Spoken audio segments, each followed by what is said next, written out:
సామెతలు 19వ అధ్యాయం మొదటి వచనం. బుద్ధిహీనుడై తన పెదవులతో మూర్ఖముగా మాటలాడు అని కంటే యథార్థముగా ప్రవర్తించు దరిద్రుడే శ్రేష్ఠుడు.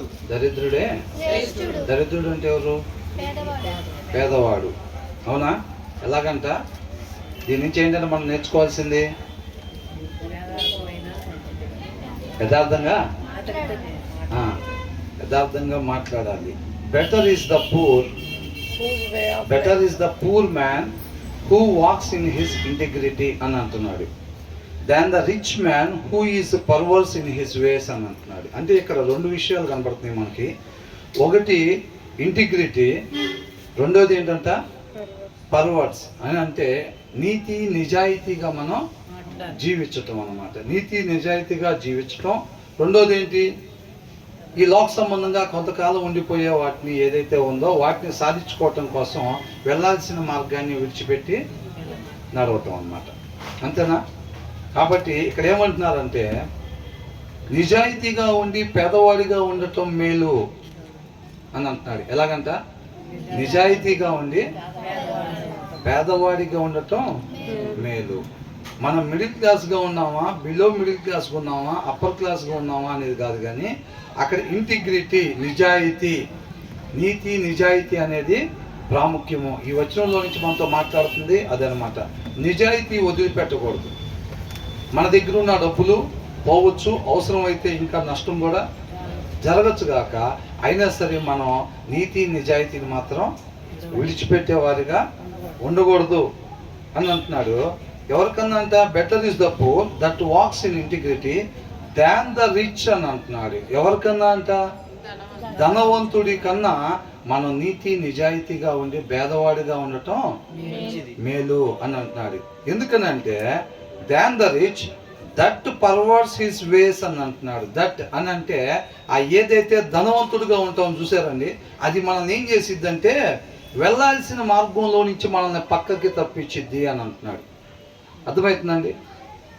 ధనవంతుడుగా ఉండేదానికన్నా నిజాయితీగా ఉండి పేదవాడుగా ఉండటం మేలు. ఎందుకంటే ఆ ధనవంతుడుగా ఉండే తత్వం, ఆ స్థితి ఏం చేసిద్దంటే మనల్ని వెళ్ళాల్సిన మార్గంలో నుంచి పక్కకి మనల్ని నడిపించిద్ది. అర్థమవుతుందండి? ఒకళ్ళు ఈ లోకంలో ఉన్న సమస్తాన్ని సాధించుకుని క్రీస్తుని కోల్పోయారు అనుకోండి, ఏమైనట్టు? క్రీస్తుని కోల్పోతే ఏమైనట్టు? మొత్తం అంతకన్నా తెలివి తక్కువ వాళ్ళు ఎవరు లేరు. క్రీస్తుని కలిగి లేకుండా ఇంకా సమస్తం కలిగి ఉన్నప్పుడు కూడా ఇంక అంతకన్నా తెలివి తక్కువ వాళ్ళు ఎవరు లేనట్టేనమాట. అవునా? కాబట్టి ఇక్కడ ఎలా ఉండాలంట? మనం యథార్థంగా, నీతిగా, నిజాయితీగా, దాన్ని మాత్రం ఎప్పుడు కూడా మనం విడిచిపెట్టకూడదు. పోయినసారి అనుకున్నాం, ఒక బ్రదర్ టీవీ ఛానల్ పెట్టారు. అవునా? దాన్ని రన్ చేయడానికి ఫైనాన్షియల్గా స్థితి స్తోమత కూడా సరిపోని పరిస్థితుల్లో ఆయన అవసరమైతే దాన్ని మూసేసేయలే, కానీ ఎవరో ఒకరి దగ్గర వాక్యం సరిగ్గా లేని వాళ్ళ దగ్గర కూడా వాళ్ళ ప్రోగ్రామ్ని టెలికాస్ట్ చేసి ఆ వాక్యాన్ని టెలికాస్ట్ చేసి డబ్బులు తీసుకోలేదు. అర్థమైందండి? వాక్యం ఫస్ట్ ఆయన విన్న తర్వాతే అది వాక్యానుసారంగా ఉంటే, లేఖనాల ప్రకారంగా ఉంటేనే దాన్ని ఆ ఛానల్లో ప్రచారం చేసేవాడు అనమాట. ఒకవేళ వాక్యానుసారంగా లేకపోతే వాళ్ళు ఎంత డబ్బులు ఇచ్చినా కానీ లేదు, ఆ ప్రోగ్రామ్ని ఆ ఛానల్లో ప్రచారం చేసేవాళ్ళు కాదు. అవసరమైతే నష్టపోవాల్సి వచ్చినా నష్టపోయే వారం ఉండాలి తప్ప మనం వాక్యాన్ని మీరి మనం ప్రవర్తించే వారికి ఎప్పుడు కూడా ఉండకూడదు. రాశారా? రాసుకున్నారా లేదా? చక్కగా బొమ్మలు వేసుకుంటాం చూడండి, చక్కగా బొమ్మలు వేస్తుందో.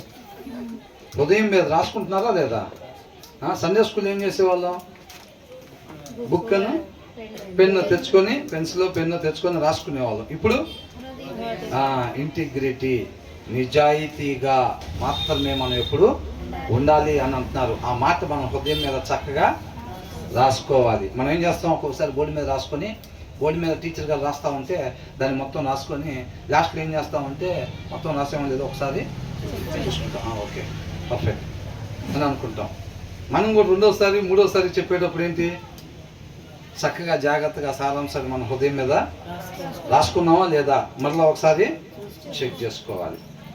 నిన్న బ్రదర్ చెప్పారు కదా, ఎప్పటికప్పుడు నిరంతరం ప్రేయరు జరుగుతూనే ఉంటుంది అన్నట్టుగా ఇది కూడా ఏంటంటే ఎప్పటికప్పుడు తీర్మానాలు తీసుకుంటూనే ఉండాలి. ప్రభా ఎస్ నిజంగా అట్లాగే ఉండాలి, నీ కృపని దయచేయమని చెప్పి కోరుకుంటూ ఉండాలన్నమాట.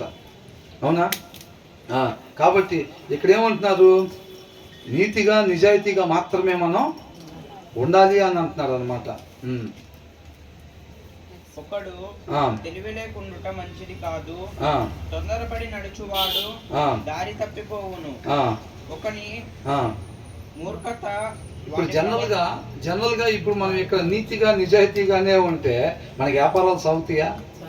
వాళ్ళు ఏం చేస్తారంటే, అందుకని చాలా మంది అంటారు మన కొబ్బరి నూనె లేకపోతే ఇవి గానుగులో నుంచి తీస్తే ఎంత పడిద్దంట, బయట లీటర్ ఏమి ఎంతకు అమ్ముతారు? నిజంగా శనగల్లో నుంచి 1 లీటర్ తీస్తే వీళ్ళు అమ్మే రేటుకి వచ్చిద్దా? రాదు. కానీ ఇది ఎంతకు అమ్ముతారు? తక్కువ రేట్లకి అమ్ముతూ ఉంటారు.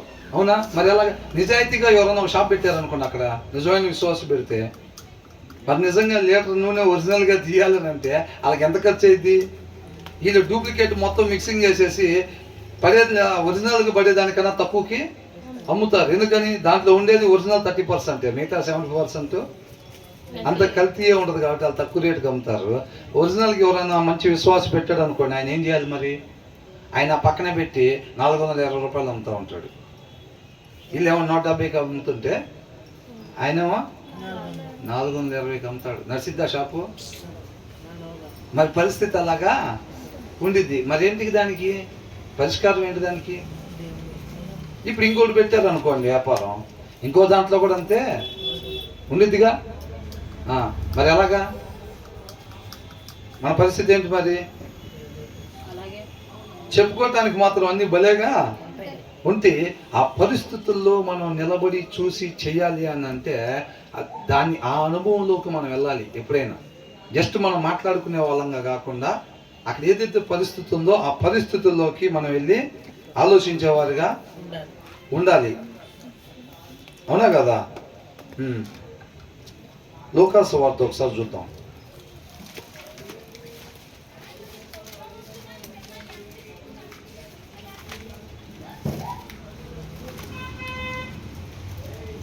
లూకాసు వార్త 6వ అధ్యాయం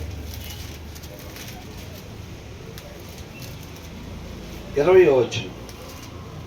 అంతటా ఆయన తన శిష్యుల తట్టు పారజూచి ఇట్లా నేను వేదలైన మీరు ధన్యులు. ఎవరంట? వేదలైన మీరు ధన్యులు. నీతిగా నిజాయితీగా ఉండి పేదవాడిగా ఉండటం మేలు అని అంటున్నాడు. అవునా? ధనవంతుడిగా ఉండే కన్నా ఆ ధనం నిన్ను మార్గంలో నుంచి తప్పిపోయేటట్టుగా చేసిద్ది. కాబట్టి మనం అంటే నీతిగా నిజాయితీగా ఉండాలి అని అంటున్నాడు. పేదలైన మీరు ధన్యులు, దేవుని రాజ్యము మీది. ఎవరిదంటే దేవుని రాజ్యం. మరి మనకి ఏం కావాలి? ఇక్కడ అధిక లాభాలు కావాలా లేకపోతే దేవుని రాజ్యం కావాలా? చూసారా? ఒక 50 రూపాయలు పోతే పోయినాయి, ఒక 80 రూపాయలు పోతే పోయినాయి. ఏమొచ్చిద్దంట? పరలోకమే వచ్చిద్దంట, నిత్య జీవం వచ్చిద్దంట. మనం అవి చూసుకోవాలి జాగ్రత్తగా. అవునా? తర్వాత ఏమంటున్నారు? ఇప్పుడు ఆకలి కొనుచున్న మీరు ధన్యులు. ఆకలి కొనుచున్న మీరు ధన్యులు. తృప్తిపరచబడుదురు. ఏమవుతామంట? తృప్తిపరచబడతాము అని అంటున్నాడు. తర్వాత ఇవన్నీ చాలా ఇంపార్టెంట్ అండి. ఇది బాగా మనం ధ్యానించుకోవాలి. ఈ మాటలు మాత్రం అర్థమవుతుందండి. 20వ వచనం దగ్గర నుంచి ఇవి బాగా మనం ధ్యానించుకోవాలన్నమాట. మన నిరీక్షణ అదే. ఈ ముందు ఏడ్చుచున్న మీరు, పేదలైన మీరు, ఈ లోకంలో మన పరిస్థితి అలా ఉండిద్ది అనమాట. అర్థమవుతుందండి. ఆ రెండోవి మనకి ఇక్కడ కాదు దొరికేది. సైకిల్ మీద వచ్చాము, నీకు బండి ఇస్తాడు దేవుడు. ఇక్కడేం వీడు అట్లాగా అవసరతను బట్టి అవసరం అయితే ఇస్తాడు. కానీ అంతవరకు మనం ఏదో అనుకుంటాం చూసారని అట్లాంటి ఏమి ఇక్కడ మనకి రావు. కొంతకాలం శ్రమలు అని చెప్పారు. తర్వాత విశ్రాంతి. ఎప్పుడు విశ్రాంతి? మళ్ళా పునరుద్ధానంలో తిరిగి మనం లేచిన తర్వాత. ఈ లోపల మనకి విశ్రాంతి అనేది లేదు. కాబట్టి తర్వాత ఏమంటున్నారు? మీరు నవ్వుదురు. ఎంతమంది నమ్ముతున్నారు అన్నమాట? పుట్టకి ఇక్కడ పుట్టామా? ఎస్సీ ఎస్టీలో పుడదామని ఎవరన్నా అనుకుంటారా? ఏందంట? బయట నానుడు అదంతా. ఎక్కడంట? ఎస్సీ ఎస్టీలో పుడదామని ఎవరైనా అనుకుంటారా? అక్కడ పుట్టడమే మీకు శాపం అని అంటారు. బయట లోకం అదే చెప్తా ఉంటుంది, అవునా కదా? దేవుడు ఏమంటున్నాడు? ఏడ్చుచున్న మీరు ధన్యులు అంట. ఆస్తిపరులు మంచిదా, ధన్యులు మంచిదా? ధన్యులు మంచిది. ఆ తర్వాత మనుష్య కుమారుని నిమిత్తము మనుష్యులు మిమ్మల్ని ద్వేషించి. ఎవరి నిమిత్తం అంట? ఎవరి నిమిత్తం అంట? మనుష్య కుమారుని నిమిత్తము. మనిషి కుమారుని నిమిత్తమును మనుష్యులు మిమ్మల్ని ద్వేషించి వెలివేసి నిందించి మీ పేరు చెడ్డదని కొట్టివేయినప్పుడు మీరు ధన్యులు. మీరు ధన్యులు.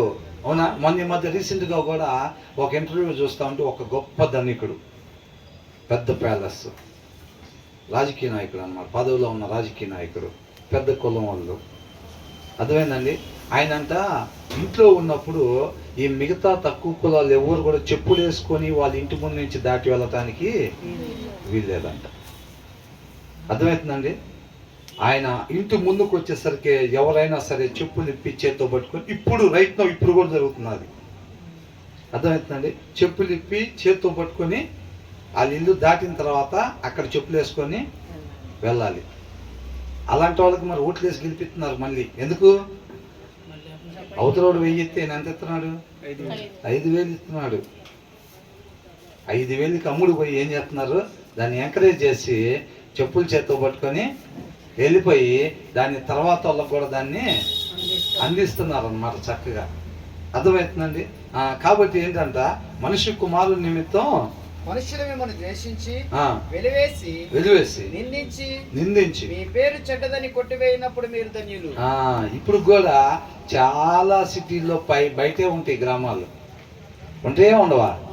బయటే ఉండేది గ్రామాలు. మన సిటీ లోపలికి రావడానికి లేదు, బయట నుంచే పని ఉంటే చూసుకోవచ్చు. ఇప్పుడు కూడా ఇంకా పూర్తిగా మనం సిటీ లోపలికి ఎంట్రో అవ్వలేదు. ఎక్కడో అక్కడక్కడ కొద్ది పెద్ద ఉద్యోగాలు ఉన్న వాళ్ళు తప్ప.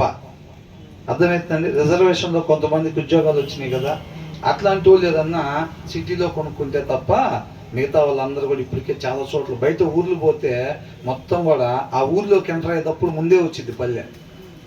వచ్చిందా లేదా? లేకపోతే ఊరు దాటిన తర్వాత అయినా ఉండిద్ది అనమాట. ఇప్పుడు కూడా బయట మొత్తం.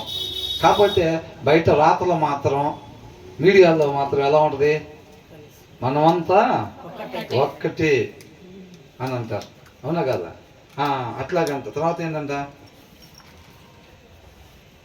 ఆ దినమందు మీరు సంతోషించి గంతులు వేయుడి. ఏం చేస్తామంట? మనం ఏం చేయాలంట? సంతోషించి గంతులు వేయుడి. ఇదిగో మీ ఫలము పరలోకమందు గొప్పదయ్యుండును. ఆ మాట అండర్లైన్ చేసుకోవాలండి. ఎక్కడంట? ఏదో ఒక రోజు నేను ఈ ఆఫీసులో మేనేజర్ని అవుతా. అదే నా దేవుడు చెప్పింది. నువ్వు ప్యూన్గా జాయిన్ అయితే ఆఫీసులో నేను మేనేజర్ చేస్తాను అన్నాడా? ఏంటంట? ఎక్కడంతా మన ఫలం ఉండేది? పరలోకములో మన ఫలము గొప్పదై ఉండేది. ఆ మాట అండర్లైన్ చేసుకోవాలండి. అది మన నిరీక్షణ. చాలా మంది ఎక్కడ పొరపాటు జరిగిద్దంటే, ఇక్కడ ఏదో కొంచెం తగ్గింపు స్వభావం ఉండి, నిన్న తగ్గింపు స్వభావంగా ఉన్నాం కదా, ఇవాళ అన్న దేవుడు ఇచ్చేస్తాడా ఏమంటే మనకి? ఓ ప్రమోషన్ ఇస్తాడా? లేకపోతే ఏదన్నా మంచి సంబంధం చేస్తారా? లేకపోతే ఇట్లా ఈ లోకంలోనే ఆశిస్తూ ఉంటారన్నమాట. అర్థమవుతుందండి? మన నిరీక్షణ ఎప్పుడు కంట? తిరిగి లెగిసిన తర్వాత మనకి బహుమానం వచ్చింది. అంతం వరకు కూడా మన రక్షణని కాపాడుకొని ఉండాలి. తర్వాత ఏంటంట? అయ్యో ధనవంతులారా మీరు కోరిన ఆదరణ మీరు పొంది ఉన్నారు. ధనవంతులు ఏమనుకుంటారు? పెద్ద ప్యాలెస్ కట్టాలి, బంగ్లా కట్టాలి, బాల్కన్లో కూర్చోవాలి, అవునా? పౌరాలకి వేయాలి, అవునా కదా? ఇవన్నీ కూడా ఉంటాయి అన్నమాట. వాళ్ళకి ఆల్రెడీ పొందుకుంటున్నారా లేదా? ఏమంటున్నారు? మీరు కోరుకున్న ఆదరణ మీకు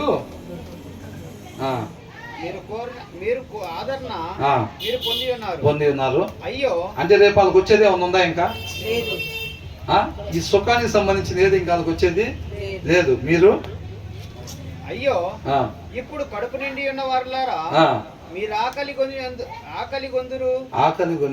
అయ్యో ఏంటంట? చాలా మంది ఏమనుకుంటారు? కడుపు నిండా తిని అమ్మయ్య తృప్తిగా ఉంది ఇప్పుడు అనుకుంటారు. ఎప్పుడు కూడా చక్కగా మన కడుపు నిండా తినడానికి ఉండాలని అనుకుంటారు. పిల్లలు కూడా అలాగా ఉండాలి అని అనుకుంటూ ఉంటారు. మనం ఏం చేస్తాం, కొంతమంది సగం ఆకలితోనే ఉండే పరిస్థితులు కూడా ఉంటూ ఉంటాయి అన్నమాట. శరీరాన్ని లోపరుచుకోవటం కోసం ఉపవాసాలు కూడా ఉంటూ ఉంటారు. అవునా? వాళ్ళు ఏం చేస్తారు, ఎనీ టైం కడుపుని ఫలానాది తిందామని అనిపించటమే ఆలస్యం.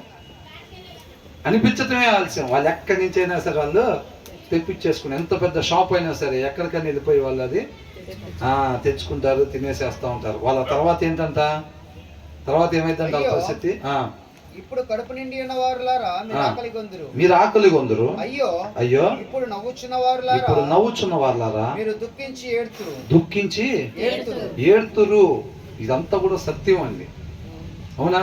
అసలు నవ్వుతూ ఉండాలి, ఎప్పుడు మనం కూడా నవ్వుతూ ఉండాలి, మన పిల్లలు నవ్వుతూ ఉండాలి అని కొంతకాలం శ్రమ ఉంది. ఇక్కడ రాస్తుంది, క్రీస్తుని పోలి నడుచుకోవాలని రాస్తుంది. నిజంగా వాక్యాన్ని అనుసరిస్తే మనకి నిందలు, అవమానాలు ఇవే వస్తాయి. అవునా కదా? మనం ఏమో నవ్వుతానే కంఫర్ట్ భక్తి చేస్తే నవ్వుతూ ఉండొచ్చు. రేపు అక్కడికి వెళ్ళిన తర్వాత ఏముంటుందంట, ఏముండిద్దంట, అయ్యో మనుషులు మిమ్మల్ని ఎక్కడది, అయ్యో ఇప్పుడు నవ్వుచున్న వారులారా మీరు దుఃఖించి ఏడుతురు. మనుషులందరూ మిమ్మల్ని కొనియాడినప్పుడు మీకు శ్రమ. ఏంటంట, మనుషులందరూ మిమ్మల్ని, మనం ఏమనుకుంటాం, అందరూ మన చుట్టూ ఉండి మాట్లాడుతూ ఉండాలి, మనతో మాట్లాడటానికి జనాలు ఇష్టపడాలి అని అనుకుంటాం. మనం వచ్చామంటే చుట్టూ జనం పోగవాలి. మన ఫెలోషిప్లోకి వచ్చామంటే అక్క నువ్వు వచ్చావా అని చెప్పి పక్కన కూర్చొని మనకు బోర్ కొట్టుకొని వెళ్ళిపోయిందాక ఏదో ఒకటి మాట్లాడాలి అని అనుకుంటూ ఉంటాం మనం. ఇప్పుడు మనం ఇదే ఫెలోషిప్లో కూర్చొని అయిపోయిన తర్వాత కొంతమంది మాట్లాడుకుంటాం, మనకి ఎవరు సరిగ్గా మాట్లాడేవాళ్ళు లేరు అనుకోండి, మాట్లాడతలేదు అనుకోండి, ఎట్లా అనిపించింది మనకి? అబ్బా అందరు నా చుట్టూ కూర్చొని అయిపోయిన తర్వాత మాట్లాడుతామంటే ఎంత బాగుండిద్ది అసలు అని అనుకుంటాం. అవునా? మనుషులంతా మనల్ని కొనియాడితే ఏమైందంట, శ్రమ అని అంటారు. మనం అనుకుంటాం, మనం బయటకు వస్తే చాలా మంది ఎదురు చూస్తూ ఉంటే బాగుండిద్ది అని అనుకుంటూ ఉంటాం. అవునా? ఇక్కడ బాగానే ఉంటుంది, రేపటి రోజున ఏమి ఎదురైద్దంట, శ్రమ ఎదురైద్దంట. తర్వాత వారి పితరులు అబద్ధ ప్రవక్తలకు అదే విధముగా చేసిరి. ఇంకా అంతకన్నా చిన్నది లేదా సూర్య బైబిల్? బరువు ఉన్నట్టుంది. అట్లనే వేరే వాళ్ళు కూడా అందుకోవట్లేదు. నువ్వు ఎంత చిన్నదైనా నువ్వు చదవాల్సింది కానీ నీకు గొంతు పెట్టేస్తారు.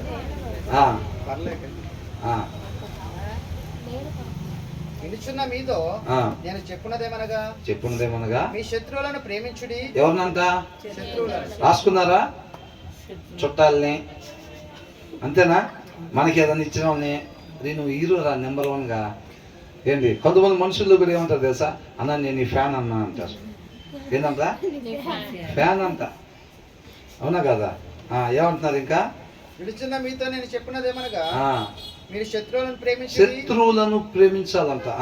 మిమ్మల్ని ద్వేషించు వారికి మేలు చేయండి. జరుగుతున్నాయి అవన్నీ మన జీవితంలో. ద్వేషించే వాళ్ళకి మనం మేలు చేయటం, శత్రువుల్ని ప్రేమించటం అలాగే ఉందా మన హృదయం? ఉందా అలాగా? అలా ఉండాలి అని అంటున్నారు. తర్వాత మిమ్మల్ని శపించు వారిని దీవించుడి. శపించే వారిని అంతా దీవించాలంట. అబ్బా, ఇవన్నీ క్రీస్తు చేసాయి. అవునా కదా? మనం కూడా అలా ఉండాలి. తర్వాత మిమ్మల్ని బాధించు వారి కొరకు ప్రార్థన చేయుడి. నిన్ను ఒక చెంప మీద కొట్టు వారి వైపునకు రెండవ చెంప కూడా త్రిప్పుము.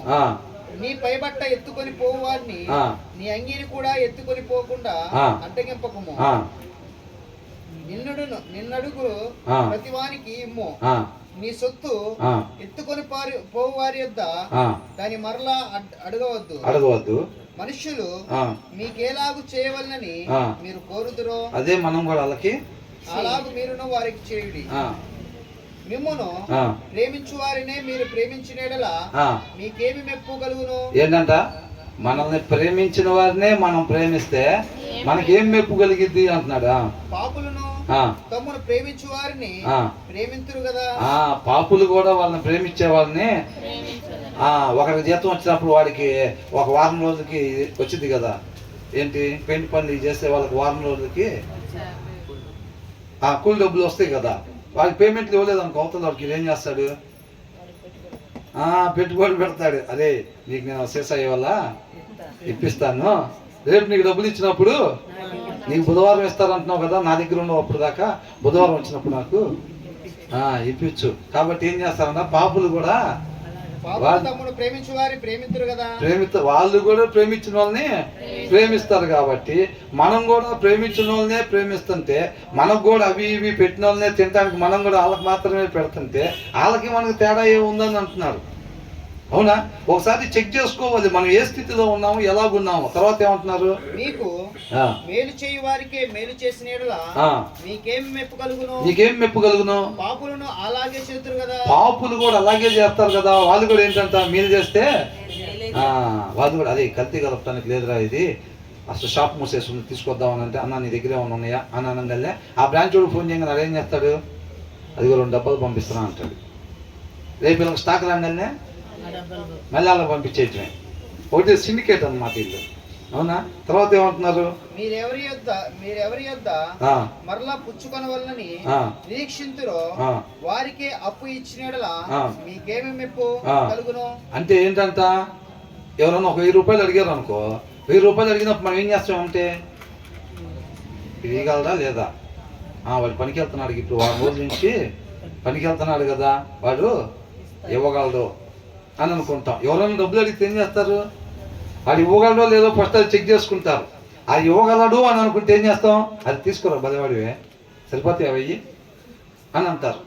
వాడు ఒకవేళ పనికి పోవట్లేదు అనుకోండి, ఏం చేస్తారు, ఈ దగ్గర ఉన్నా కానీ ఇవ్వడు. ఎందుకని, వాడు ఇవ్వలేడు కాబట్టి, ఇవ్వలేని స్థితిలో ఉన్నారు. వాడికి ఇచ్చామంటే డబ్బులు మనకి తిరిగి వచ్చేటట్లు లేవు కాబట్టి ఎందుకు వచ్చిన గొడవ, లేవు అంటే అయిపోయింది. లేకపోతే మనం కూడా పేదవాళ్ళలాగా అయిపోతాము అని అనుకుంటారు. అవునా?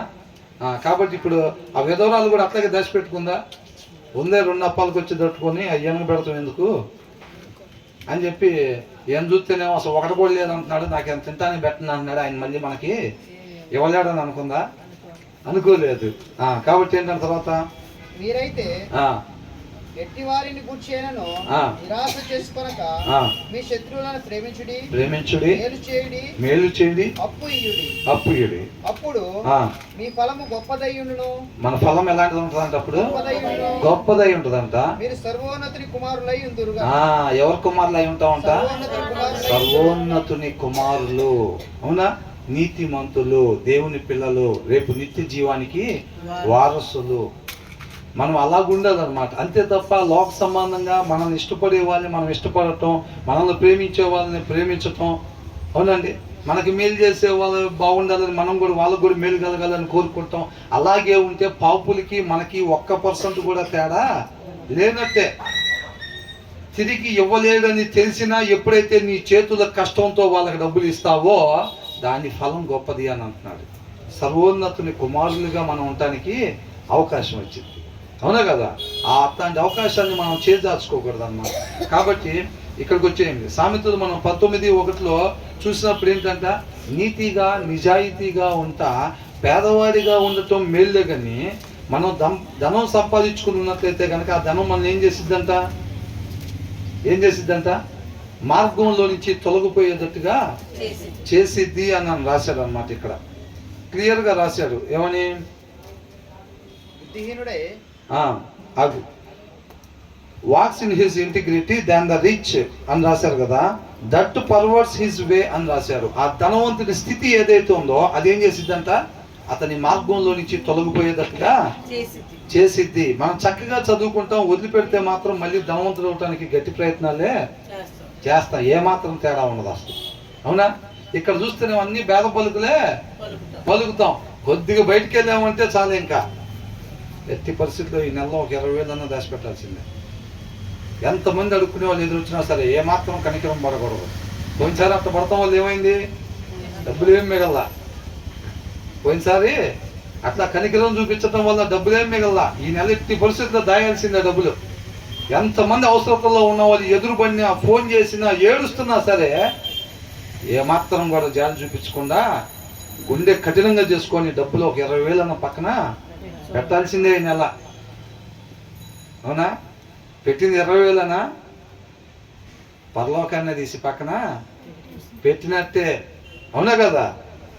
కాబట్టి ఆ మార్పు మనలో ఉండాలన్నమాట. ఆ తర్వాత ఏమంటున్నారు 2వ వచనంలో, ఒకడు తెలివి లేకుండా మంచిది కాదు, ఆ, తొందరపడి నడుచువాడు దారి తప్పిపోవును. ఆ, తెలివి లేకుండా ఉండుట మంచిది కాదు అంటే ఇక్కడ ఏమని రాశారంటే it is not good for him. ఇక్కడ he who has no knowledge of his own soul అని రాశాడు. అంటే ఆత్మ అంతా జ్ఞానం లేకుండా ఉండటం మంచిది కాదు అని చెప్పి రాశారు అన్నమాట. ఇక్కడ అంటున్నాడు that the soul be without knowledge is not good. జాయిస్ ఏంటంట? సోల్ ఆత్మ, ఆత్మ ఏంటంట? వితౌట్ నాలెడ్జ్ జ్ఞానం లేకుండా, దేవునికి సంబంధించిన జ్ఞానము. అర్థమవుతుందండి? వాక్యం మన హృదయంలో ఉన్నప్పుడు మన జ్ఞాన వివేకాలు మనం కలిగి ఉంటాం. అదే వాక్యం మన హృదయంలో లేదనుకోండి ఏముండదు, జ్ఞానం ఉండదు అన్నమాట. అప్పుడు ఏమంటున్నాడంటే ఆత్మ అంట జ్ఞానం లేకుండా ఉండటం మంచిది కాదు. అదేం చేసిద్ది అంటే and he that has with his feet sinneth అని అంటున్నాడు. ఇందా తర్వాత ఏం చదివే సూరి? జ్ఞానం లేకుండా ఉండటం మంచిది కాదు అని అంటే ఆత్మ దేవుని వాక్యం లేకుండా ఉండకూడదు. ఎలా ఉండాలంట ఆత్మ? మనుషుల ఆత్మ ఎలా ఉండాలంట? నిత్యము వాక్యం కలిగే ఉండాలి. వాక్యం లేకుండా ఉండటం అసలు మంచిది కాదు. ఆ వాక్యం లేకుండా ఉండే స్థితి ఏం చేసిద్దంటే అది వాళ్ళ పాదాలు ఖచ్చితంగా ఆయన పాపం చేయటానికే దారితీస్తాయి అని అంటున్నాడు. అర్థమవుతుందండి? ఏ ఆత్మకైతే వాక్యం లేకుండా ఉండిద్దో ఖచ్చితంగా వాళ్ళంతా పాపం చేసేవారుగా ఉంటారు. వాళ్ళు ఎందుకు చేశారు పాపం అంటే ఏం చెప్పొచ్చు మనం? వాక్యం లేదు కాబట్టి. అర్థమవుతుందండి? తెలుగులో చదవండి ఒకసారి. తెలివి లేకుండా మంచిది కాదు, తెలివి లేకుండా ఉండుట అని అంటే అది ఎక్కడి నుంచి వచ్చింది? తెలివి వాక్యంలో నుంచి వచ్చింది. కాబట్టి తెలివి లేకుండా ఉండుట మంచిది కాదు అని అంటే అట్లా ఉండకూడదు మనం అని. హృదయంలో వాక్యం లేకుండా ఎప్పుడు కూడా ఉండకూడదు. సోలం రాశారన్నమాట. ఇది ఆత్మకు సంబంధించింది. వాక్యం లేకుండా మనం ఎప్పుడైతే ఉంటామో ఆత్మకి మనకి సెక్యూరిటీ లేనట్టే. అది ఏం చేసిద్దంట? ఖచ్చితంగా పాపం చేయటానికి తీసుకెళ్ళిద్ది అనమాట ఆ స్థితి. అది అంటున్నాడు it is not good for him అని అంటున్నాడు. And that is Hastie with his feet since అని అంటున్నాడు. అర్థమవుతుందండి? త్వరపడి ఏం చేసిద్దంట? తెలుగులో ఏమనుంది? తొందరపడి ఎందుకు నడుస్తారు అని అంటే హృదయంలో వాక్యం లేకపోవటం వల్ల మనిషి తొందరపడతాడు అంతే. అర్థమవుతుందండి?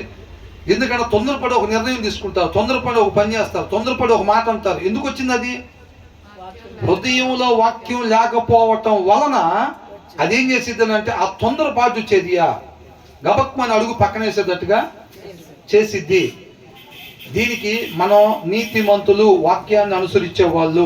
అవునండి, వాక్యాన్ని అనుసరించాలంటే అది ఒక రోడ్డు, ఒక హైవే లాంటిది. దాని మీద వెళ్ళాలంటే కొంత బలం కావాలన్నమాట. ఆ బలమే వాక్యం. వాక్యం లేకపోతే ఏమైందని అంటే అది ఆ రోడ్డు దిగిపోయిద్ది అనమాట. అర్థమవుతుందండి? ఆ రోడ్డు దిగిపోయిద్ది. తర్వాత ఏమైంది? రోడ్డు దిగిపోతే ఇప్పుడు ఏంటంటే జ్ఞానం లేకుండా ఉండకూడదు అని అంటున్నాడు. అవునా?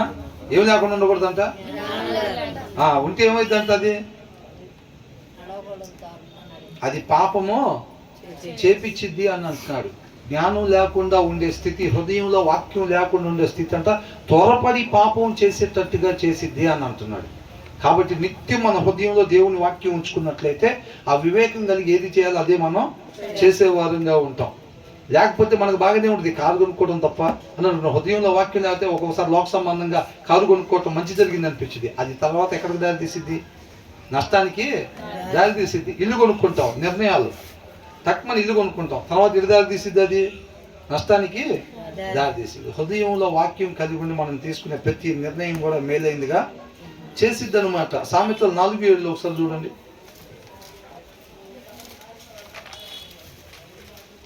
జ్ఞానము సంపాదించుకొనుటయే జ్ఞానమునకు ముఖ్యాంశము. జ్ఞానమునకు ముఖ్యాంశము. విజ్డమ్ ఇస్ సుప్రీం అని రాస్తుంది. ఏంటంట? విజ్డమ్ ఇస్ సుప్రీం, ఉన్నతమైనది. దానికన్నా గొప్పది ఈ లోకంలో ఇంకేది లేదు. కాబట్టి వెండి, బంగారం, హోదా, పలుకుబడి, ఆరోగ్యం ఇవన్నీ కూడా జ్ఞానం తర్వాతే, జ్ఞానానికి ముందు ఏది ఉండటానికి వీల్లేదు. మనం ఏం చేస్తాం, జ్ఞానం పక్కన బైబిల్ తర్వాత చదవస్తే, ముందు పనికి పోతే పొద్దున సాయంత్రం ఓటీ చేసుకున్నామంటే బ్రహ్మాండంగా 2000 దాకా వస్తాయి. వాళ్ళే ఎంత వస్తాయి అంట, 2000 వస్తాయి అంట. బైబిల్ చదవకుండా ఆ టైం కూడా ఓటీ చేసుకుంటే మనం, అవునా కదా. డబ్బులు వస్తాయి, బంగారం వచ్చిద్ది, వెండి వచ్చిద్ది, ఆరోగ్యం వచ్చిద్ది, పేరు వచ్చిద్ది, పలుకుబడి ఇవన్నీ వస్తాయి అంట. డబ్బు సుప్రీం అని రాశారా, మనీ ఈజ్ సుప్రీం అని రాశారా, గోల్డ్ ఈజ్ సుప్రీం అని రాశారా, మరి ఏమని రాశారు, wisdom is supreme, so acquire wisdom అని రాశాడు. ఏం చేయాలంట, అన్నిటికన్నా ఉత్తమమైనది జ్ఞానము, కాబట్టి దాన్ని సంపాదించుకోండి అని అంటున్నాడు. And what ever you may acquire gain understanding అంటున్నారు. తర్వాత ఏమనుంది, నీ సంపాదన అంతయు ఇచ్చి, ఏం చేయాలంట, నీ నీ సంపాదన అంతయు ఇచ్చి. ఒకవేళ నీ ఇల్లు అమ్మేసుకోవాల్సి వస్తే, నీ దగ్గర ఉన్న బంగారం అమ్మేసుకోవాల్సి వస్తే, అర్థమవుతుందండి, అయినా రాకపోతే ఇంట్లో వస్తువులు అమ్ముకోవాల్సి వచ్చినా సరే, మన దగ్గర ఉన్నది మొత్తం అయినా సరే అమ్మేసుకొని ఏం సంపాదించాలంట, జ్ఞానం సంపాదించాలంట. ఎందుకని, ఆ జ్ఞానం నిత్య జీవాన్ని తీసుకొచ్చి ఇచ్చింది మనకి. అర్థమవుతుందండి, ఆ జ్ఞానం నిత్య జీవాన్ని మనకి తీసుకొని వచ్చి ఇచ్చిద్ది అనమాట. కాబట్టి మన జ్ఞానం వదిలిపెట్టేసుకొని ఈ లోకంలో కొంతకాలం ఉండిపోయే వాటిని డబ్బు కోసం, బంగారం కోసం, పలుకుబడి కోసం, లేకపోతే హోదాల కోసం, ఆరోగ్యం కోసం మనం పాకులాడకూడదని. వీటన్నిటికన్నా మించింది ఏంటంట, జ్ఞానం వీటన్నిటికన్నా మించినది అని అంటున్నారు అనమాట. తర్వాత 10:21 ఏముందండి సామెతలు. ఎందుకంటే ఆత్మ అంట జ్ఞానం లేకుండా ఉండటం మంచిది కాదు. అలాగా జ్ఞానం లేకపోతే గనక అది తొందరపడి పాపం చేసేటానికి పరుగులెత్తిద్ది అని అంటున్నాడు. హృదయంలో వాక్యం లేకపోతే ఖచ్చితంగా అది ఎవరైనా సరే, నువ్వు నేను పాపం చేయటానికి తొందరపడే వారంగా ఉంటాము. అలా పాపం చేయకుండా ఉండాలి అని అంటే మనకు కావాల్సిన బలం వాక్యం, అవునా. కాబట్టి మనకున్నది మొత్తం కూడా ఇచ్చేసి మనం ఆ జ్ఞానాన్ని సంపాదించుకోవాలంట. 10:21 ఏముంది, నీతిమంతుని పెదవులు అనేకులకు ఉపదేశం. అదంట ఆ జ్ఞానం మనకు మాత్రమే కాదంటే, ఇక్కడ ఏమనుందంటే the lips of the righteous, నీతిమంతుని యొక్క పెదవులు ఫీడ్ మెనీ అని అంటున్నాడు. తను మాత్రమే పోషించేది కాదంట, అదేం చేసిద్దంట, అనేక మందిని పోషించేదిగా ఉండిద్ది. ఏ పోషణ, బిర్యానీయా, ఓ ప్లేట్ ఇడ్లీయా, మరి ఏంటి, ఆత్మకు ఆహారం అన్నమాట. అర్థమవుతుందండి. నీతిమంతుల చూపు పైన వాటి మీదనే ఉంటుంది తప్ప లోక సంబంధమైన వాటి మీద ఉండదు. కాబట్టి నీతిమంతుల వల్ల ఎంత మేలో చూడండి. The lips of the righteous feed many, తనకి సమృద్ధిగా నిత్య జీవాన్ని అందిస్తా, తనకు మాత్రమే కాదు, తను ఎక్కడికి వెళ్ళి మాట్లాడినా సరే అవతలకు కూడా చక్కగా ఆత్మీయ ఆహారం కలిగినట్టు. ఇది ఎక్కడికి పోయి మాట్లాడితే, అవును కదా, నిజంగా మనం అలా కదా ఉండాల్సింది, నిజంగా అక్క భలే చెప్పింది, మంచి టయానికి వచ్చింది, 4 మాటల ద్వారా దేవుడు చక్కగా బలపరిచాడు దేవుడు నన్ను, అవునా కదా. కాబట్టి ఆ బ్రదర్ ద్వారా లేకపోతే అక్క ద్వారా చక్కగా మనం ఆత్మీయంగా బలపడ్డాము. బలహీనంగా ఉన్నా, నిజంగా చాలా రోజులు నుంచి చదవట్లేదు, అక్క వచ్చి భలే చెప్పింది, అసలు మంచి మాటలు చెప్పింది అని అనుకుంటూ ఉంటారు అనమాట. కాబట్టి అది వాళ్ళను పోషించటమే కాదు, వాళ్ళకి నిత్య జీవాన్ని ఇవ్వటం కాదు, అనేక మందిని పోషించేదిగా ఉండిద్ది. తర్వాత ఏమనుంది, బుద్ధి లేకపోవుట చేత మూఢులు చనిపోవుదురు. చూసారండి, but fools die for want of wisdom అని ఉందన్నమాట. మూర్ఖులు ఎందుకని చనిపోతారంట, జ్ఞానం లేకపోవటం వల్ల వాళ్ళు చనిపోతారు అని ఉంది. But fools die for want of wisdom, జ్ఞానం లేకపోతే ఏమైందంట, 2వ మరణానికి అప్పగించబడేవారుగా ఉంటారు అని అంటున్నాడు. కాబట్టి జ్ఞానం అన్నిటికన్నా సుప్రీం అంటున్నాడు.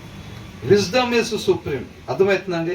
కాబట్టి మనం దేని వెనకాల పరిగెత్తాలి, జ్ఞానం వెనకాల మనం పరిగెత్తాలి. అది ఎక్కడ దొరికిద్ది, విశాల మాటలోనా, రత్నదీపులోనా, మరి ఎక్కడ, దేవుని వాక్యంలో అన్నమాట. కాబట్టి మనం ఆకలి ఆకలి ఆకలి అని ఉండాలి. ఏం ఆకలి, ఆత్మీయ ఆకలిగా ఉండాలి మనం. అలాగ ఆశపడే ప్రాణాన్ని దేవుడు తృప్తిపరుస్తాడు అనమాట, అవునా. కాబట్టి మనం అంటున్నాడు, మనం వాక్యం లేకుండా ఆత్మ ఉండకూడదు అని అంటున్నాడు, అవునా కదా. అదే కదా 2వ వచనంలో ఉంది, ఏంటంట, ఆత్మకి వాక్యం లేకుండా ఉండకూడదు. అలా ఉన్నట్టయితే గనక అది త్వరపడి పాపము చేసే స్థితిలోనికి నడిపించిద్ది అని అంటున్నాడు. ఇంకోటి కూడా చూద్దాం, హోషేయ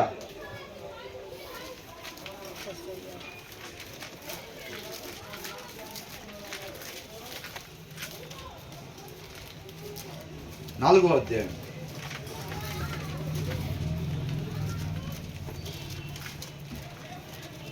హోషేయ 4వ అధ్యాయం 6వ వచనం. నా జనులు జ్ఞానము లేని వారే నశించుచున్నారు. ఎందుకంట నశించిపోతున్నారంట? జ్ఞానము లేని వారే నశించిపోతున్నారు. డబ్బు లేక నశించిపోవట్లా, ఆరోగ్యం లేక నశించిపోవట్లా, పేరు పలుకుబడి లేక, ఆరోగ్యం లేక నశించిపోవట్లేదంట. దేని వల్ల నశించిపోతున్నారంట? జ్ఞానం లేకపోవటం వల్ల నశించిపోతున్నారు. ప్రతి ఒక్కరి ఆత్మ దేవుడి జ్ఞానం కానీ మనం లేకపోయినట్లయితే కనుక అది తొందరపడి పాపం చేసి 2వ మరణానికి అప్పగించబడిద్ది అని అంటున్నాడు. అర్థమవుతుందండి? వాడు ఎందుకని అట్లా ఉన్నాడు, తొందరపడి ఎందుకని అట్లా చేస్తున్నాడు, ఇట్లా చేస్తున్నాడు అంటే ఒకటే మనకు అర్థం, వాళ్ళ హృదయంలో వాక్యం లేదు, జ్ఞానం లేదు. జ్ఞానం లేకపోవటం వల్ల ఆత్మలు ఏమైపోతాయి అంట? నశించిపోయేగా ఉంటాయి అన్నమాట. ఆత్మలు నశించిపోతాయి జ్ఞానం లేకపోతే. అర్థమవుతుందండి? ఆ తర్వాత ఏమంటున్నారు దాని కంటిన్యూషన్? నా జనులు జ్ఞానం లేకే నీవు జ్ఞానము విస్తరించుచున్నావు గనుక. ఏంటంట? ప్రతి మాట అండర్లైన్ చేయాలండి. ఈ లెక్కను స్టార్ట్ చేస్తే ఆదికాండం 1వ అధ్యాయం మొదటి వచనం దగ్గర పెడితే పెన్ను ఎక్కడా పోవాలి? ప్రకటన గ్రంథం 22వ అధ్యాయం చివరి దాకా పోవాల్సిందే. ఎక్కడ పెళ్లి తీయటానికి లేదు. ఎన్నని చెబుతాం అండర్లైన్ చేసుకోవాల్సినవి, అవునా కదా? జ్ఞానం లేక నశించిపోతున్నారు అంటున్నాడు. తర్వాత ఏమంటున్నాడు? నీవు జ్ఞానమును విసర్జించుచున్నావు గనక, దాన్ని అల్మర్లోనే పెడుతున్నావు గనక, ఆ బైబిల్ని అల్మర్లోనే పెడుతున్నావు గనక, నువ్వు దాన్ని చదవకుండా ఉంటున్నావు గనక, నీకు దాన్ని చదవాలనే ఇంటెన్షన్ లేదా జ్ఞానం ఇంపార్టెన్స్ మనకు తెలియట్లా, దాని ప్రయారిటీ మనకు తెలియక పక్కన పెడుతున్నాం దాన్ని. అర్థమవుతుందండి? డబ్బు అయితే కాగితాలు ఇట్లా కనపడతాయండి, బంగారం అయితే తల మెరిసిద్దండి. జ్ఞానం ఎవరికి కనపడిద్దండి? మనకి జనాలకి కనపడేవి కదా మనకు కావాల్సింది. 500 నోటు పల్సర్ జోబు గుట్టించుకొని 500 నోటు పైన పెడితే అది కదా. అన్నా నమస్తే అన్నా, ఏంటంట నమస్తే అన్నా, మెల్ల మెరిసిపోయే చైన్లు దానిలో ఇయేస్తే జ్ఞానం ఎవరికి కనపడిద్ది? జ్ఞానం వెనకాల పరిగెట్టి జ్ఞానం తెచ్చుకుందాం, ఎవరికి కనపడిద్ది? అది కనపడిద్దా? అందుకని మనం ఏం చేస్తాం? జనాలు కోసం బతికే వాళ్ళు చాలా మంది ఉంటారా లేదా? జనాలకి ఏది ఇష్టమో అది. నీకు నాకు ఏ రంగు నచ్చిద్దో, షర్టో లేకపోతే చీరో అది కాదు మనకి. జనాలకి ఏది ఇష్టం? మిర్రర్ దగ్గర నుంచొని మనకు నచ్చేవి కాదు చూడాల్సింది. జనాలకి నేను ఈ రంగులో ఉంటే నచ్చుతానా? జనాలకే. బంగారం షాప్కి వెళ్ళి డిజైన్ పెట్టుకొని ఇది జనాలకి నచ్చిద్దా? మనకు నచ్చే సంగతి కాదు, జనాలకి. నేను ఫ్యాషన్ ప్లేస్ మీద వెళ్తే జనాలకు నచ్చిద్దా? రాయల్ ఎన్ఫీల్డ్ మీద వెళ్తే నచ్చిద్దా? లేదా దేని మీద వెళ్తే జనాలకి నచ్చిద్దా? అసలు అది నాకు బండి కొందాం అనుకుంటున్నారు అనుకోండి, ఏదో స్థితిగతులను బట్టి కాదు, అది నేను ఏ బండి అయితే నాకు బాగుండిద్దిరా అని మొత్తం ఆల్రెడీ ఎంక్వైరీ చేసి అందరి దగ్గర అదే నీ పలానా బండి అయితే బాగుండిద్దిరా అంటే పోయి ఆ బండి కొనుక్కొని రావటమే, జనాల కోసం బతకటమే, అవునా కదా? కాబట్టి పేరు పలుకుబడి ఉంటేనే ఇక్కడ సొసైటీలో విలువ. అది లేకపోతే ఏడ్చుతున్న మీరు ధన్యులు ఐదు అనంట ఎవరు కనపడతాయి అని అనుకుంటారు, అవునా కదా? కాబట్టి ఏంటంట? జ్ఞానం లేక నశించిపోతున్నారు. మీరు జ్ఞానాన్ని 6వ వచనం జ్ఞానమును విసర్జించుచున్నావు గనుక నాకు యాజకుడువు కాకుండా నేను నిన్ను విసర్జించును. అయ్యా ఏమైందంట? మనమందరం ఎవరు? రాజులైన యాజక సమూహం. నువ్వు జ్ఞానమును విసర్జించుచున్నావు గనుక నువ్వు యాజకుడుగా ఉండకుండా నేను నిన్ను విసర్జించుచున్నాను అన్నాడు. ఏం పోయింది? మొత్తం పోయింది. ఏం పోయింది? మొత్తం పోయినట్టే, అవునా? ఏముంది ఇంకెక్కడ? ఏమీ లేదు, అవునా కదా? వాక్యం చదివితే ఆయన జ్ఞానం వచ్చింది. ఒక మనిషి ఏ రీతిగా మాత్రమే ఉండాలో ఆ జ్ఞానం వచ్చింది అన్నమాట. ఏమి చేయకూడదో ఏమి చెయ్యాలో ఆ జ్ఞానం మనకి వచ్చింది అన్నమాట. అదే జనాలకి ఏం కనపడిద్దిరా అని చెప్పి బైబిల్ అక్కడ పెట్టామనుకోండి, ఏం పోయిద్దంట? యాజకత్వమే పోయిద్దంట, అవునా? నీవు జ్ఞానమును విసర్జించుచున్నావు గనక యాజకుడు కాకుండా నేను నిన్ను విసర్జించును. నీవు నీ దేవుని ధర్మశాస్త్రమును మరచితివి గనుక వాక్యాన్ని అనుసరించటం. వాక్యమే నా ఊపిరి, అవునా? అదే నాకు మార్గము, సత్యము, జీవము. ఆ 3 పదాలు మౌలి కాదండి. మార్గం తెలియకపోతే వెళ్తామా? పోగొట్టుకున్న స్థితికి తండ్రి దగ్గరికి వెళ్తామా? వెళ్ళలేం. సత్యం, ఒక మనిషి ఉండాల్సిన తీరు సత్య ప్రకారంగా మాత్రమే ఉండాలి. తర్వాత ఏంటంట? జీవము. ఏం కావాలి? జీవం కావాలి. మనం పోగొట్టుకున్నది అదే. అవునా కదా? కాబట్టి ఏమంటున్నాడు? నీవు నీ దేవుని ధర్మశాస్త్రము మరచితివి గనుక నేను నీ కుమారులను మరుతును. ఏం చేస్తాడంట? నీ కుమారులను నేను మర్చిపోతానంట. అసలు మౌలి విషయాలు కాదండి. నువ్వు జ్ఞానం లేకే నా జనులు నశించిపోతున్నారు. నువ్వు జ్ఞానాన్ని విసర్జించుతున్నావు కాబట్టి నువ్వు యాజకుడుగా ఉండకుండా నేను నిన్ను విసర్జిస్తాను అని అంటున్నాడు. ఇక్కడ జ్ఞానాన్ని, దేవుడి జ్ఞానాన్ని సంపాదించుకుంటే ఆ జ్ఞానం నడిపించింది మనం. అందుకని ఆయన మాట లేకుండా మనిషి మంచి దారిలో నడవలేడు. అర్థమవుతుందండి? మనం అందుకని ఏమనుకున్నాం? ఇదేం బండి అనుకున్నాం? పెట్రోల్తో నడిచే బండ్లు ఉంటాయి, డీజిల్తో నడిచే బండ్లు ఉంటాయి. ఇదేం బండి అంట? వాక్యంతోనే నడిచేది అన్నమాట ఈ బండి.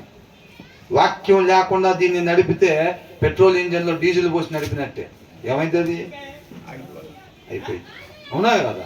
జ్ఞానం లేకుండా మనం ఒక్క అడిగేసినా సరే ఏమైపోతామంట? నా జనులు జ్ఞానం లేకే నశించిపోతున్నారు. ఎంత తింటే అంత మంచిది. ఏది? వాక్యం. నన్ను తిన్నవాడు అన్నాడు కూడా ఆకలి కొన్నాడు.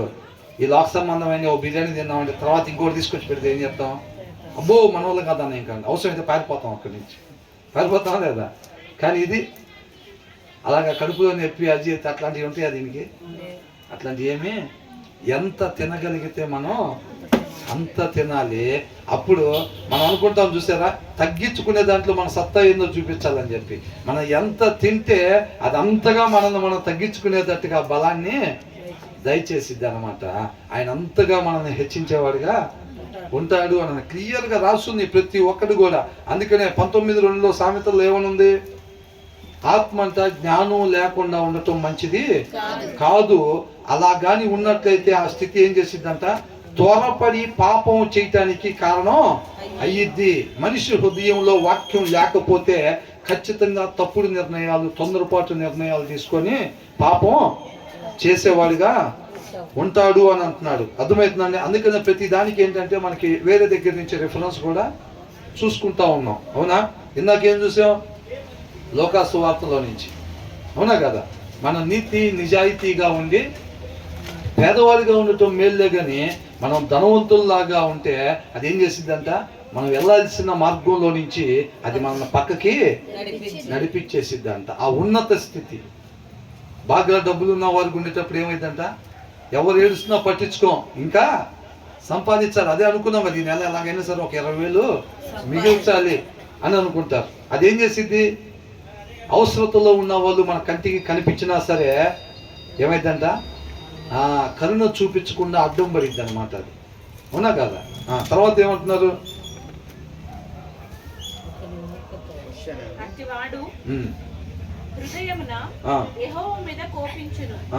ఏం చేస్తాడంట?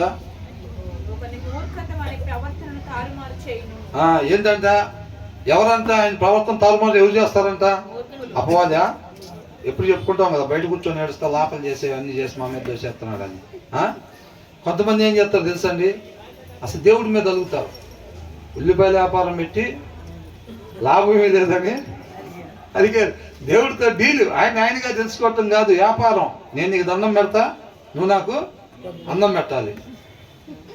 అంతేనా? నువ్వు అన్నం పెట్టని రోజు నీకు దండం పెట్టను. అది వాళ్ళు దేవుడి దగ్గరికి వచ్చేది ఉద్దేశం. ఆయన ఏం చేస్తాడు? అట్లా అని చెప్పి ఆయన అన్నం పెడతా ఉన్నాడు అనుకోండి, వాళ్ళు అలాగే తెలుసుకుంటారు ఇక దేవుణ్ణి. అవునా? కాబట్టి ఆయన అలాగా మభ్య పెట్టేవాడుగా, మోసం చేసేవాడుగా ఉన్నాడు. కాబట్టి ఆయన ఏం చేస్తాడంటే మనల్ని ప్రేమించి అన్నం ఆపేస్తాడు. ఏం చేస్తాడు? ప్రేమించి అన్నం ఆపేస్తాడు. మనం 2 రోజులు ఉపవాసం ఉన్నాం, 3వ రోజు తెలుసుకుంటాం మనం, ఓహో అలాంటి వాడు కాదనమాట. ఆ కొండ మీద ఉన్నట్టుగా, ఈ చెట్టు కింద ఉన్నట్టుగా అట్లాంటి వాడు కాదనమాట. అవునా కదా? మొత్తం 2 కోట్ల రూపాయలు వ్యాపారం చేసి 2 లక్షలు తీసుకెళ్ళి ఉండిలో వేస్తే ఏమీ లేదు, అంతా మళ్ళీ మావులే, ఫస్ట్ నుంచి చేసుకోవచ్చు ఇంకా. అవునా కదా? ఇక్కడ అలా ఉండిద్దా? అస్సలు అట్లాగే అంటున్నాడు, అవునా కదా. తర్వాత ఇప్పుడు ఏంటంట, ఒకని మూర్ఖత ఆ, వాని ప్రవర్తనను తారుమారు చేయును. ఆ, అట్టివాడు ఆ, హృదయమున ఆ. యెహోవా మీద కోపించును. యెహోవా మీద కోపించును. The folly of a man spoils his way. ఆయన ఎవరు మార్గం తప్పించరు. ఒక మూర్ఖుని అంత మార్గం ఎవరు తప్పించరంట, వాడు కాదే తప్పించుకుంటాడు. The folly of a man అని అంటే హృదయంలో వాక్యం లేని మూర్ఖత్వము అని. హృదయంలో వాక్యం లేకపోతే ఏముండిద్ది? మూర్ఖత్వం ఉండిద్ది అనమాట. అర్థమవుతుందా జర్సా? హృదయంలో వాక్యం లేకపోతే మూర్ఖత్వం ఉండిద్దంట. ఆ మూర్ఖత్వమే అతను మార్గం తప్పిపోయేటట్టుగా చేసిద్ది. And he blames God in his heart అని అంటున్నాడు. ఏం చేస్తాడంట, ఆయన హృదయంలో వాక్యం లేకపోవటం వల్ల ఆయన దారి తప్పిపోయి ఏం చేస్తాడంట, దేవుణ్ణి నిందిస్తాడనమాట. దేవుణ్ణి నిందిస్తాడు. నాకు లేదు, ఆయన ఏమిచ్చాడండి, ఏమిచ్చాడండి నాకు, అసలు ఎందుకు పెట్టాలండి దండం అని అంటారు. అవునా? కయ్యను ఏం చేశాడు, నువ్వు సత్క్రియ చేస్తుంటే తలెత్తుకునేవాడివి కదా అని అన్నాడు. సత్క్రియ ఎవరు చేయలేదంట, దేవుడే. ఈయన సత్క్రియ చేయలేదంట. ఎప్పుడైతే హేబేలు అప్పుడు అంగీకరించంగా ఏమొచ్చింది, ఈయనకి ఎమ్మటే పాపం వచ్చేసింది. ఇదే మూర్ఖత్వం. అవునా? ఆ మూర్ఖత్వం అతను మార్గం తప్పిపోయేటట్టుగా చేసి ఎవరిని నిందించాడు, దేవుడిని నిందిస్తున్నాడు అన్నమాట. కోరాహు వాళ్ళు కూడా ఏం చేశారు, కోరాహు ఏంది, మీరేనా ఇక్కడ చేసేది, మేమందరం కూడా ఆయన జనాభానే, మమ్మల్ని అందరం కూడా ఆయన కూడా ఎన్నుకున్నాడు, పదని మనం అందరం తీసుకుని వెళ్దాం దూపార్తుంది అని చెప్పి 200 మంది చిల్లరని తీసుకొని వెళ్ళాడు. మొత్తం కూడా చచ్చిపోవటానికి కారకుడు అయ్యాడు. అయ్యాడా లేదా? కోపాలు. హృదయంలో వాక్యం లేనప్పుడు ఏమైందనంటే ఆ మూర్ఖత్వం వాళ్ళు మార్గం తప్పిపోయేటట్టుగా చేసిద్ది అనమాట. దేవుణ్ణి నిందించేవారుగా చేసిద్ది అని అంటున్నాడు. He ఫ్రెడ్స్ in his heart against the lord అని అంటున్నాడు. దేవుడికి విరోధంగా వాళ్ళు కోపగించుకునేవారుగా ఉంటారు అని అంటున్నాడు. అర్థమవుతుందండి? ఏం చేస్తారంట వాళ్ళు? దేవుడికి విరోధంగా. హృదయంలో వాక్యం లేనప్పుడు ఇలాంటివి వస్తాయి. ఎందుకనమ్మా ఏంటి చర్చికి వెళ్ళటం, పరిచయం చేయటం మానేశారంటే వాళ్ళకి ఏమైంది, కోపం వచ్చింది. చాలా మంది చేసే ఒక బ్లండర్ మిస్టేక్ ఏంటంటే హృదయంలో వాక్యం లేకుండా పరిచయం చేయాలని ప్రయత్నం చేస్తారు. హృదయంలో వాక్యం లేకుండా, హృదయంలో దేవుని మాట లేకుండా క్రీస్తు వల్లే జీవించాలని ప్రయత్నం చేస్తూ ఉంటారు. అర్థమవుతుందండి? క్రీస్తు అలాగే ఎలా జీవించాడంట, తండ్రి మాటని, నేను తండ్రి ప్రేమ యందు, తండ్రి ఆజ్ఞలు నేను గైకొని ఆయన ప్రేమ యందు నిలిచిన ప్రకారముగా అని ఉంది. ఏంటంట, తండ్రి ప్రేమలో యేసయ్య ఎట్లా నిలబడి ఉన్నాడంట, తండ్రి ఆజ్ఞలు గైకొని నేను తండ్రి ప్రేమలో నిల్చున్న ప్రకారముగా మీరు కూడా ఆజ్ఞలు గైకొని నా ప్రేమలో మీరు నిలిచి ఉండి అని అంటున్నాడు. అర్థమవుతుందండి? హృదయంలో వాక్యం ఉండదు, పరిచర్య మాత్రం బ్రహ్మాండంగా చేయాలనుకుంటారు. అది దేవుణ్ణి సంతోషపెట్టే పరిచర్యగా ఉండదు. హృదయంలో వాక్యం ఉండదు, పాటలు పాడాలి. హృదయంలో వాక్యం ఉండదు, ప్రార్థన చేయాలి. హృదయంలో వాక్యం ఉండదు, వాక్యం చెప్పేసేయాలి. అట్లాగే చాలా మంది ఏం చేస్తూ ఉంటారు, ప్రయత్నం చేస్తూ ఉంటారు. విశ్వాసిగా జీవితాలను ముందుకి కొనసాగించే ప్రయత్నం చేస్తూ ఉంటారు. ఆయన మాట మన హృదయంలో లేకపోతే అది ఫలించదు, ఆయన నామానికి మహిమనే తీసుకురాదు అనమాట. కాబట్టి నేను చెప్పేది ఏంటంటే దేవుని వాక్యం మన హృదయంలో ఉన్నప్పుడు అది దేవుని చిత్తానుసారంగా నడిపించింది. ఒక మాట ఉంది, దేవుని నా నోట నుంచి వచ్చే మాట ఆయన చిత్తాన్ని నెరవేర్చకుండా వెనక్కి తిరగదు అని అంటున్నాడు. కాబట్టి ఆయన నోట్లో నుంచి వచ్చే మాటని మన హృదయంలో పెట్టుకోకుండా ఆయన చిత్తానుసారంగా ఉండాలనుకోవటం అసాధ్యము. అది అసాధ్యం. మనల్ని మనం మోసం చేసుకొని మిగతా జనాన్ని మోసం చేస్తాం అన్నమాట. వేషధారణ అంతే ఉంటుంది, బ్రహ్మాండంగా ఉండిద్ది. అర్థమవుతుందండి? చాలా మంది చూడండి ఎంతో చక్కగా భాష మాట్లాడతారు పాస్టర్ గారు వాళ్ళు. నా ప్రియ సహోదరి సహోదరులారా ఇది నాన్న అని అనుకుంటా భాష మాత్రం ఉండిద్ది, లోపల చూస్తే ఏముంటుంది, అవునా కదా? కాబట్టి ఏంటంటే దేవుని వాక్యం మన హృదయంలో ఉంటేనే అదే మనల్ని ఆయన చిత్తానుసారంగా నడిపించింది. ఆయన మాట మన హృదయంలో లేకపోతే మాత్రం మనం ఏది చెయ్యాలని చెప్పి చేసినా సరే, ఇందాక మనం చూసాం ఏంటంట, ఆత్మకంట జ్ఞానం లేకపోతే, దేవుని వాక్యం మన హృదయంలో లేకపోతే అది తొందరపడి పాపము చేసిద్ది, తొందరపడి పాపం చేసిద్ది అనమాట. వీళ్ళు కూడా ఈ దోపాత్తులు తీసుకుని ఎక్కడికి వెళ్ళారు, విగ్రహాల దగ్గరికి వెళ్ళారా, యెహోవా మందిరం దగ్గరికి అక్కడికే వెళ్ళారు. అవునా? ఏమైంది? దేవుడు ఆశీర్వదించాడా? చంపేశాడు అందరినీ, మొత్తాన్ని చంపేశాడు. సౌలు దాన్ని తీసుకొని బలిపీఠం కట్టి ఎవరికి అర్పించాడు? దేవుడికే అర్పించాడు. కానీ దేవుడు దాన్ని అంగీకరించాడా? అంగీకరించలేదు. కయ్యని కూడా పెట్టింది ఎవరికి పెట్టాడు? దేవుడికే పెట్టాడు. మనం కూడా ఏం చేస్తామంటే వాక్యం చదవం, పరిచర్య బ్రహ్మాండం చేయాలి. జనాలు ఏందంట? జనాల దృష్టిలో వెళ్ళిపోవాలి. నెంబర్ 1గా పాస్టర్ గారికి వెళ్ళిపోవాలి, నెంబర్ 1 సింగర్గా వెళ్ళిపోవాలి, నెంబర్ 1 ప్రేయర్ సిస్టర్గా, ప్రేయర్ బ్రదర్గా వెళ్ళిపోవాలి అని అనుకుంటూ ఉంటారు. ఆయన వాక్యం మాత్రం చదివేది ఉండదు. అది ఖచ్చితంగా మనల్ని తొందరపడి పాపం చేసేదానికి అది దేవుడికి ఇష్టకరంగా ఉండదు. కాబట్టి మొట్టమొదటిగా మనం ఏదైనా చేయాలంటే ఆయన వాక్యం చదవకుండా మనం ఏది కూడా చేయాల్సిన స్థితిలో చేయలేము. అది ప్రార్థనైనా కానీ లేకపోతే అది ఏదైనా కానీ ఖచ్చితంగా ఆయన నామానికి మహిమకరంగా అది ఉండాలి, ఇంపైన సువాసనగా ఉండాలంటే ఖచ్చితంగా ఆయన మాటను మన హృదయంలో పెట్టుకోవాలి. ఆ మాట నడిపించిన దారిలో మనం నడిచినప్పుడే ఆయనకి సంతోషాన్ని కలిగించేవారుగా ఉంటాము. అవునా? కాబట్టి ఇవాళకి ఇద్దరితోటి ఆపుదాము, మిగతాది తర్వాత. దేవునికి మహిమ కలుగును గాక.